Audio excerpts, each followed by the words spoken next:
What's up, bitches? Hello YouTube and all who inhabit it. Greetings from the Stop Motion Reviewer.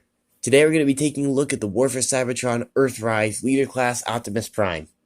I found this figure on eBay for about double what this thing was retailing for because the fear of missing out or getting an even worse aftermarket value got to me. This figure transforms into a red Peterbilt flat-nosed truck reminiscent of his Generation 1 design. Before we take a look at Prime himself, let's take a quick peek at his trailer. This trailer is relatively small in proportion to other Leader Class figures who did include trailers themselves, such as Combiner Wars Ultra Magnus, but this is actually really why he scales well with him. Earthrise Prime next to Combiner Wars Magnus may actually be the best thing that's ever existed on the internet. They look absolutely killer together. As a highly unnecessary check off my arbitrary checklist, yes, Prime's trailer can hold up to one Legend-size figure or two Micromaster figures. The anti-gravity gun on the inside takes up about half of the storage space, and thanks to that, it really doesn't have much to store.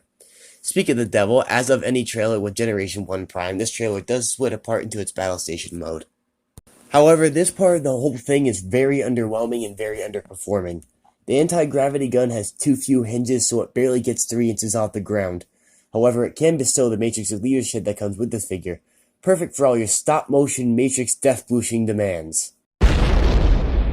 His trailer can also connect to the launch pad for Siege Astro Train, but does not connect to Omega Supreme's base unless the track is moved out of the way or the trailer is on an elevated surface.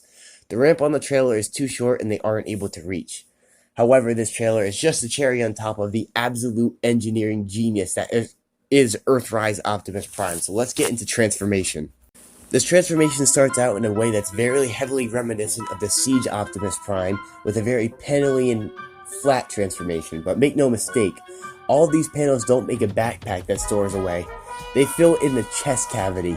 This is an act of engineering witchcraft that I did not see coming on this transformation. Prime does have the tire ass syndrome because of it, but so did Masterpiece Ratchet, so I can definitely forgive a $50 Leader Class figure for doing so. I'm also shocked at the number of design elements that are directly from MP10's playbook, and it really does feel like a mini masterpiece. Getting him into his stunning robot mode leaves a damn near flawless robot mode that has absolutely no kibble whatsoever. The arms are completely square, unlike Siege Prime, which has elbows that hang 6 feet off his arms, and he has fantastic posability as a result. His hands do open, but this concerns me, as this figure is very small to have articulated hands, and I feel that with a ton of stress they may break if they're overused. There are some minor concerns on my QC, on my copy of the figure, with the panels not having enough clearance to tab in all the way, and without this clearance, these panels are starting to leave stress marks on the figure. If you're careful about it, I don't think it'll become too much of a problem, but you do have to kind of finick around with it a little bit upon opening it. My final thoughts on the figure are as follows. The $50 price point is worth every penny for the engineering on Prime alone. The transformation is an absolute smasher, and the trailer is nice, but the underperforming touch that was added to this set.